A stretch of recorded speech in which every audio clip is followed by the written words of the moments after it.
tous, bonjour, bonsoir, ça dépend à l'heure à laquelle ça va vous trouver dans vos maisons. C'est votre humble serviteur Mayo Gino de Bundes TV. Pour continuer à exiger cesser le feu, na retrait, sans condition.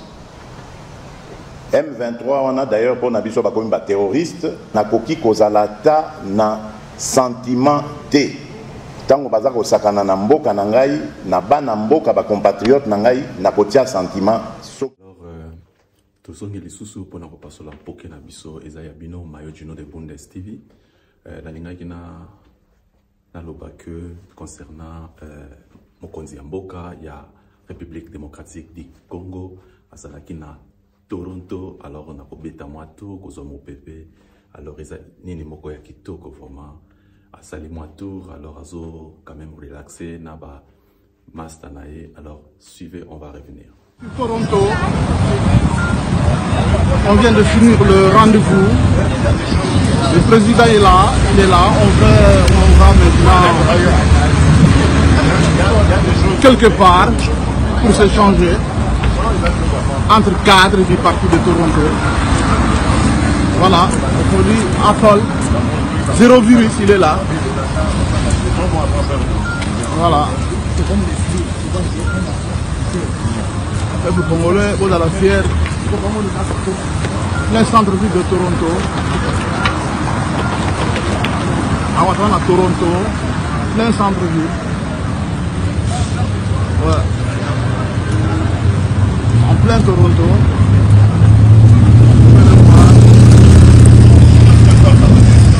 On la tram, le tramway. Maintenant.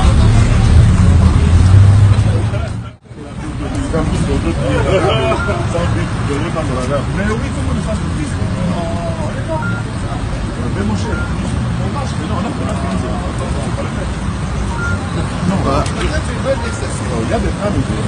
Le président est là. Non, non. Les copains. Madame Gilbert. Madame la section. C'est la diplomate. Oui. Le secrétaire. De très beau tram, Jessica. Oui. Moi, je suis ton frère. Tu es mon frère, Yakati. Vous le connaissez, lui, là? Topin, mais c'est par là. Il est là. Chargé de la diplomatie du parti à l'extérieur. Il est là. Monsieur Topin, vous le connaissez très bien. C'est un habitué du président, un ami de longue date. On l'aime bien, un grand bosseur. Voilà. Le président est là, il va prendre. Passe dans la voiture. Je vais en fait. C'est là. Voilà. On va attendre la voiture. Monsieur Gilbert quelque part. Ok. Il va m'appeler toujours. C'est top. Ouais. À côté de l'homme fiable. Bon, je suis alors. Monsieur Alelo, la linga qui n'a pas boy concernant des militaires étrangers bazoya namboka ya RDC. Alors situation est ça boy. Pour moi ni ndenge ba militaires étrangers bazoya namboka ils allient et lokomoko ya mabete mais alors il faut que ça déjà souple na ba concernant ba makamba situation isolée kana katia RDC c'est la République démocratique du Congo. Alors toko beta c'était pour na concernant que ba situation ana pour na que parce que tant ba étranger bazoya baroyana esprit moko ya malamu ke non to ko kende ko aider concernant bon tozolo bela concernant ba militaire ya Kenya au bayaki na territoire na RDC na territoire ya Goma ya North Kivu. Alors ezali ba situation moko ke non il faut que la vraiment ekenge ko luta parce que koya ezala kitoko mais tant siko oyena intention ma bête. Mais tant on va promettre, on va influencer, on tostiquer, ça là tout que non. Arrivé, beaucoup de choses vont changer et nous allons évoluer dans une mission offensive afin de ramener la paix dans notre pays, la RDC, avec comme priorité le M23 et cette agression rwandaise, y compris les FDLR aussi, et le reste des groupes armés locaux. as a force commander, that is very clear to me. We are here to protect and defend the Goma International Airport, including the force headquarters, as the rest of the processes continues. Sometimes, war does not necessarily bring peace. You have to pursue diplomacy. The second on that track, and is very critical for you to note, is the issue of disarmament and demobilization, not only targeting M23, because we seem our focus to be on M23. We all have one mandate. That is to conduct joint operations with our brothers in DRC, to support the DDR program, and to work very closely with humanitarian agencies.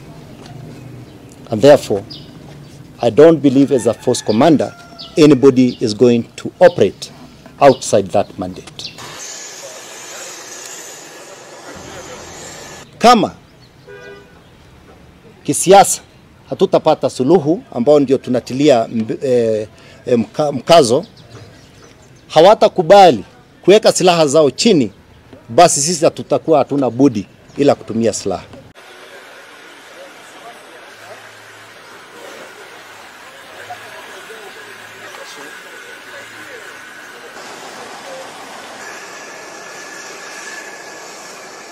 Oui, toyeli susu pona ko pasola mpoke na biso. Mpoke na biso ezali pona que concernant ba militaires étrangers ba oyo bazali koya na mboka ya RDC. Alors koya na mboka ya RDC ba yokarango ezali mabete. Mena ekomaka mabe soki ba komi kuna après ba moni ba richesse, ba moni makambo ebele ba komi ko tourner ba langage na bango komi ko changer. Alors il faut bana mboka bazala prudent, bazala vraiment lisu du kola lisu pona ko tala ko détecter batwana banguna ndenge ni bazali ko kota na mboka pona ko changer oyo bayelaki bakosala yango te bakomi kosala makambo mosusu bakoma ko violer bakomi ko yiba. Alors eloko wana nde il faut ko zala lisu likolo ya lisu. Tokotala tokopesa exemple ya MONUSCO ndenge bayaki na kati ya mboka ya RDC bayelaki mission na bango mosusu pona ko sauver peuple. Alors bamoni ke tant bakomi bamoni ke vraiment miliki leki elengi. Alors biloko ezali ya kitoko kuna eza paradis eza kuna. Alors ba changer ba maloba na bango bakomi ko yiba na bango bazoboma population bazoboma ba mama ba papa bana tout ça ko kata bango ba mitu. Alors mutu moko azolobelango azate complice ni wana nyonso bozomona ezosalama ezali bato tovandi na bamboka na bango ezali bango nde bazosala biloko wana pona ki bango ba en profiter. Bana mboka bazokufa nzala ba pauvre mais bango bazokoma ba riche. Na kopesa exemple na monaka mondele moko boye na solola kana ye moko yaki pa na ngai ko yebisanga ke oyebi ngai ta on azalaki jeune pour ça azalaki déjà comme koko ta on azalaki jeune biso nde to banda ko mema ba minduki na bamboka ya Afrique okenda ngona Angola okenda ngona ba Centrafrique République Centrafrique. Alors ye moko komi ko yebisanga ngai.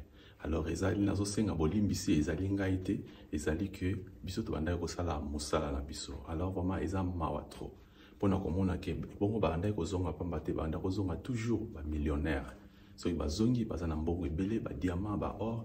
Alors ezala ki vraiment mawa pona Afrique.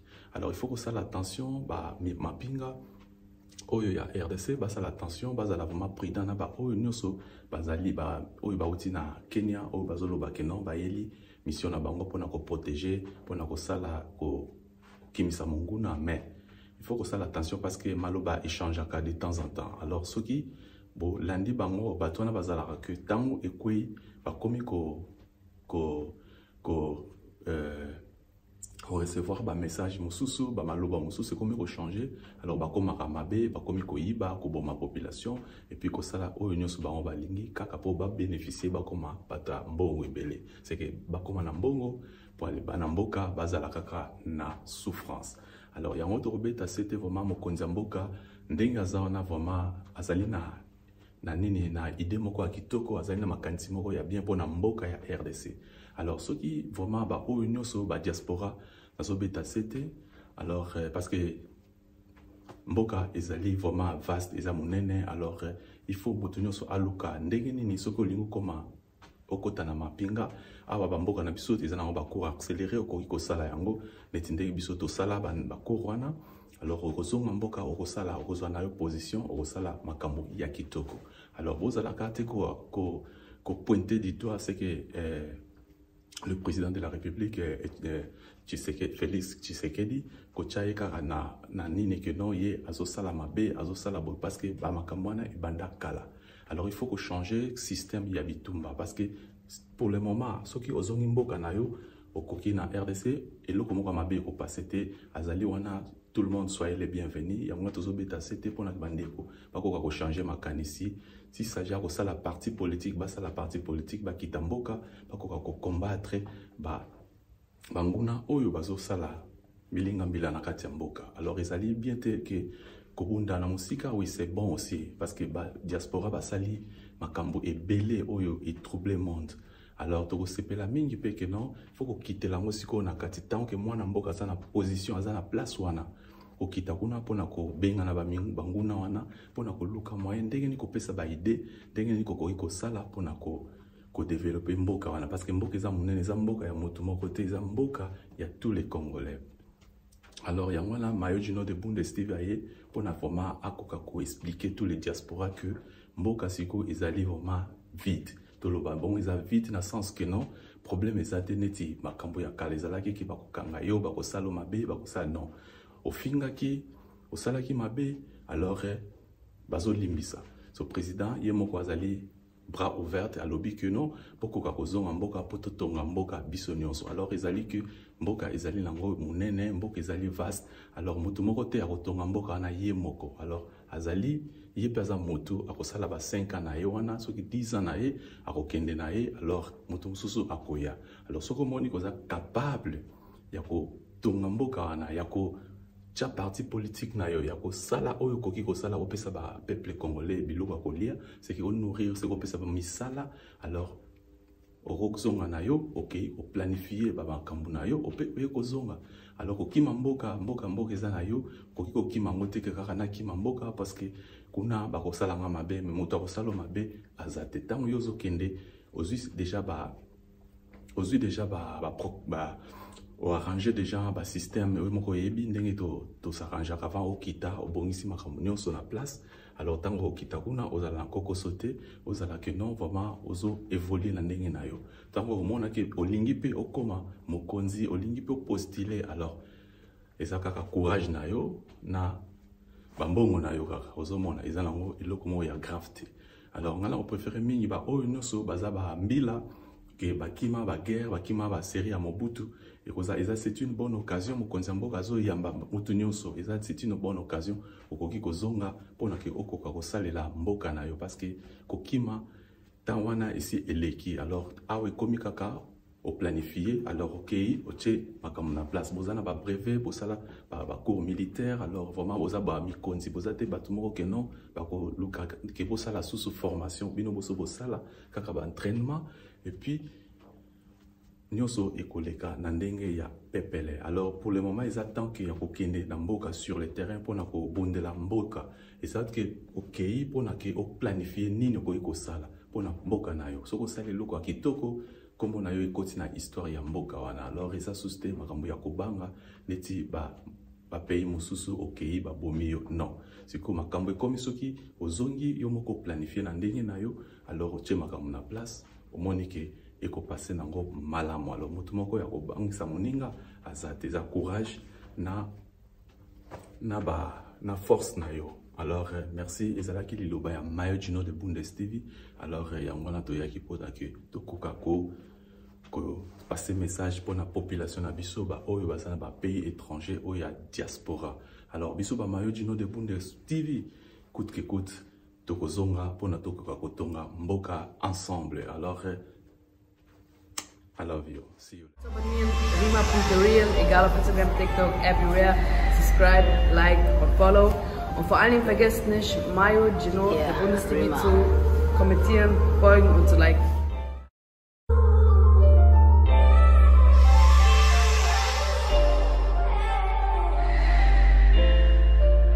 Ja, meine Tränen sind aus Blut, sag mir nicht, dass du mich liebst. Baby, ja, wir sind ein Team, aber warum haben wir Krieg? Haben wir beide das verdient?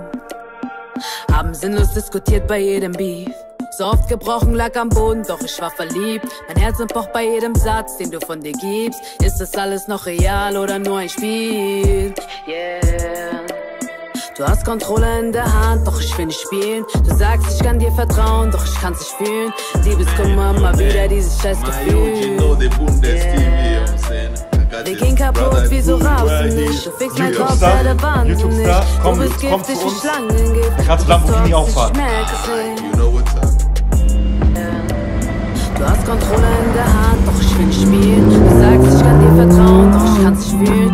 Liebeskummer, mal wieder dieses scheiß Gefühl.